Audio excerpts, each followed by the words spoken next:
Bien, Laura Alonso, bienvenida al equipo, bienvenida a la cancha. ¿Cómo estás? Buen día. Rosario Agostini te saluda. ¿Cómo va?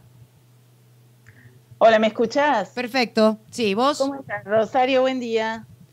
Bueno, muy bien. Inauguramos columnista, digo yo, y salimos a la cancha con Laura Alonso. Laura, sos politóloga, ahora, digamos, estás haciendo un doctorado, has sido también elegida para estudiar en una universidad muy importante.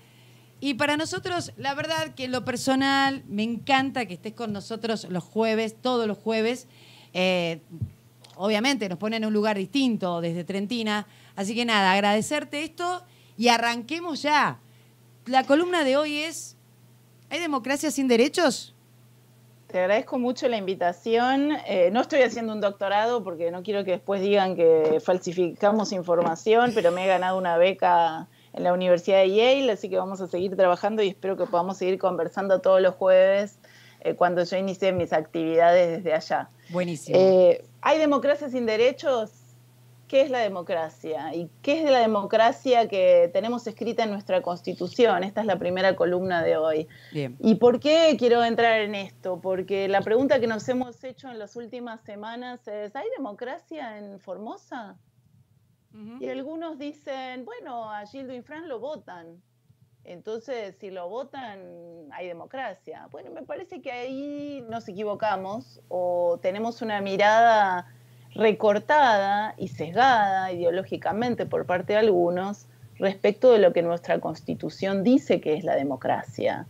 Y nuestra Constitución, la de 1853, reformada en 1994 con el acuerdo de todos los partidos políticos democráticos, nos da una democracia liberal, una democracia republicana, donde las elecciones son el método para elegir las autoridades que nos van a representar temporalmente por 4 años o 6 años en el caso de senadores nacionales, pero la Constitución nos da una serie de derechos a los ciudadanos, además de responsabilidades, derechos que operacionalizan nuestras libertades, o sea, las hacen operativas, ¿no? Las libertades individuales son operativas a partir de esos derechos, y además nuestra Constitución nos da un sistema de pesos y contrapesos con el Congreso y el Poder Judicial, la Defensoría del Pueblo y otras nuevas instituciones que aparecieron allá por 1994 que nos dicen que nuestra democracia es una democracia liberal y republicana, donde la autoridad que es elegida por el voto popular es un aspecto de nuestra democracia muy importante, donde esas elecciones tienen que ser libres, competitivas y transparentes, porque también está dicho esto, pero está todo este otro paquete de los derechos y las instituciones de contralor o de control de la República que garantizan que aquel que fue votado y ganó una elección circunstancialmente puede perder la próxima, no tiene un cheque en blanco. En ninguna parte de nuestra Constitución está dicho que el que es electo tiene un... Entonces, ¿hay democracia sin derechos? No. Tenés una democracia parcial, una democracia híbrida, una democracia débil. ¿Qué es lo que están diciendo los expertos hace un tiempo ya? Que las democracias ya no caen por golpes de estados cívico-militares o militares. Están diciendo los expertos que las democracias pueden morir desde adentro. Esto quiere decir que hay autoridades que resultan electas que empiezan a ejercer el poder de manera autocrática y que le hacen creer a la ciudadanía que porque fueron electos tienen un cheque en blanco y distorsionan completamente el espíritu de las constituciones y de los tratados internacionales de derechos humanos. Bien. Vos diste el ejemplo de Formosa. Ahora yo te traslado el ejemplo a el gobierno nacional. Santiago Kovadlov, creo que es él el que dice que efectivamente estamos viviendo en una autocracia, que no es democracia.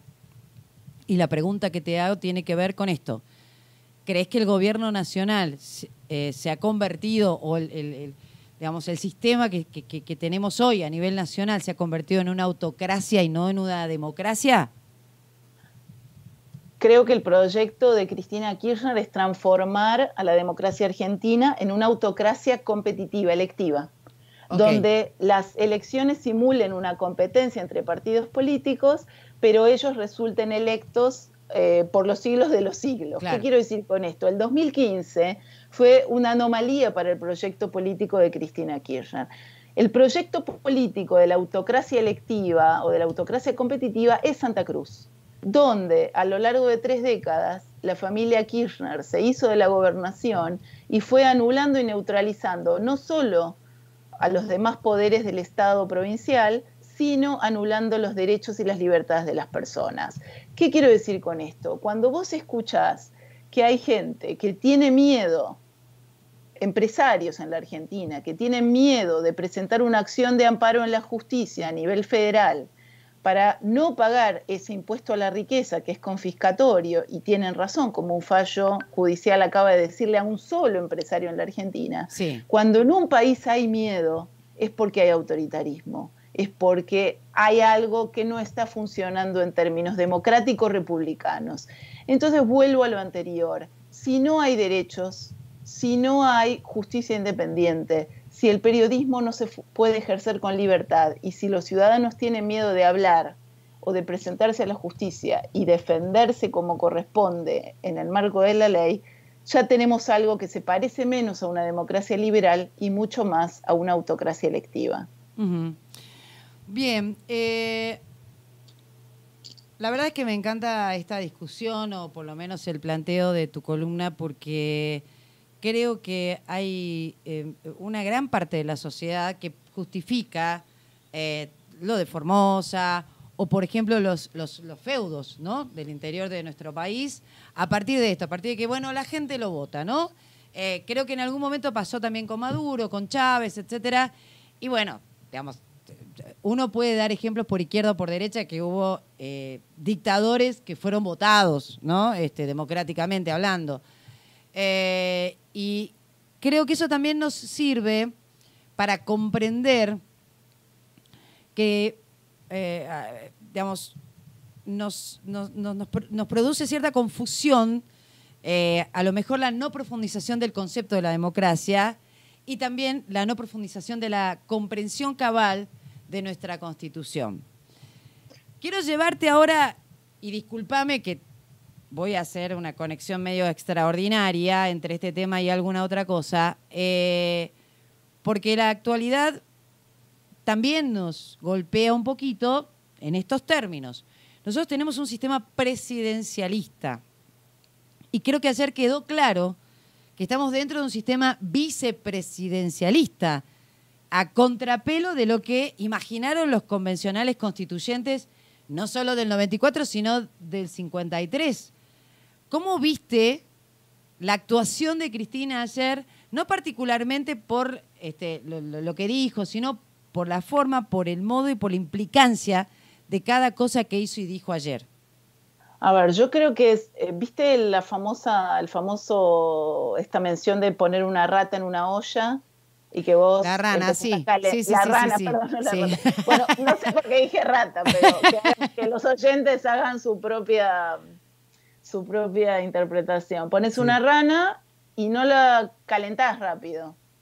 La empezás a calentar despacito. Sí. Yo creo que ayer subieron la hornalla a un punto que lleva al límite, o empieza a llevar al límite a nuestra democracia republicana nacional. ¿Qué quiero decir? A ver, quiero ir a lo que vos dijiste antes.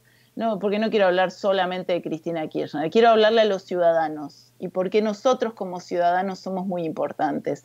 Algunas veces escucho decir la oposición no hace lo suficiente. Uh-huh. La oposición necesita tener número en las cámaras del Congreso para enfrentar algunas discusiones y poder ganarlas. Entonces, la oposición hoy es una oposición que hace lo que puede con las bancas que tiene. Uh-huh. Y hay actores que están en la pseudo-oposición que terminan siendo funcionales al gobierno con sus votos. Entonces, esto también hay que tenerlo en claro.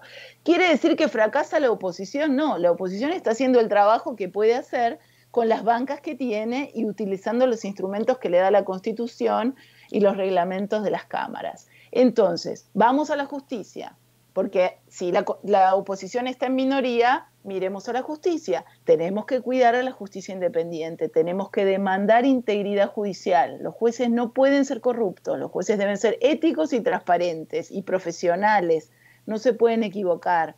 Tienen que garantizar derechos, deben ser imparciales. Entonces ahí también como ciudadanos tenemos que poner nuestra demanda. En la oposición, por supuesto, en la justicia. Garantizar que los micrófonos como el tuyo estén abiertos, que la barbaridad que pasó hace 2 días en el diario Río Negro, cuando una patota entró para evitar que se publique una información, no suceda ni en el diario Río Negro, ni en tu radio, ni a cualquier persona que es periodista. Te puede gustar más o menos su estilo periodístico, pero que todos tengan un micrófono abierto y puedan decir lo que investigaron, lo que conocen, entrevistar a quien les parezca, con total libertad. Entonces, hasta ahora hablé de Congreso, oposición en el Congreso, de la justicia y del periodismo. Y ahora quiero hablar de las elecciones. Bien. Y de nosotros ciudadanos como elecciones, porque ahí es donde empezamos a armar las barreras de contención de un avance autoritario. Porque sí, Cristina Kirchner va contra la democracia liberal y republicana. Viste que ella ayer hablaba de los republicanos. Sí, sí. Claro, porque ella no es republicana. Y justamente, pero está muy bien porque ayer lo reconoció, al hablar con desprecio de los republicanos, ella reconoce oficial y públicamente que no es republicana, que ella desconoce más de la mitad de la Constitución Nacional. Y ahí se ve claramente que estamos en manos de un autócrata, de una déspota que trae el modelo de Santa Cruz y Formosa para la Argentina, escondida detrás de un señor que no le sirve más, que se llama Alberto Fernández. Entonces aquí es el llamado a la ciudadanía constitucional, republicana y liberal en el sentido político del término. La ciudadanía que defiende su libertad de trabajar, su libertad de educarse, su libertad de circular, su libertad de opinión, su libertad de pensar, su libertad religiosa. Eso es lo que está en juego. Su libertad de invertir, su libertad de viajar. Por eso va Cristina Kirchner. Entonces aquí es donde yo quiero hablar de las elecciones. Primero, el calendario electoral debe respetarse. Todos los países del mundo, desarrollados y no tan desarrollados, hicieron elecciones en pandemia. Incluso este fin de semana en la provincia de Buenos Aires y en la ciudad de Buenos Aires, el Partido Radical tuvo su elección interna con un montón de participantes y no hubo ningún problema. Sí. El año pasado los ciudadanos bolivianos votaron, los residentes en la Argentina votaron en las elecciones nacionales de Bolivia a distancia. Entonces cuidemos las elecciones. Urgentemente hay que buscar formas para que el presidente derogue los 3 decretos que están recortando los derechos electorales de los argentinos residentes en el exterior, de las fuerzas de seguridad por voto anticipado y el tercer de los presos que también estaban en condiciones de poder votar. Cuando un derecho se conquista, no se puede ir para atrás. Eso es contrario a la Constitución y es contrario a los tratados internacionales. Los derechos que se recortan, el recorte de un derecho es inconstitucional y es inconvencional porque va en contra de los tratados internacionales de derechos. Entonces, como ayer fue 24 de marzo y gran parte de la Argentina tiene memoria, quiere verdad y justicia y dice nunca más a los golpes de Estado, también hay una gran parte de la Argentina que está gritando que nos ocupemos de los derechos humanos de hoy.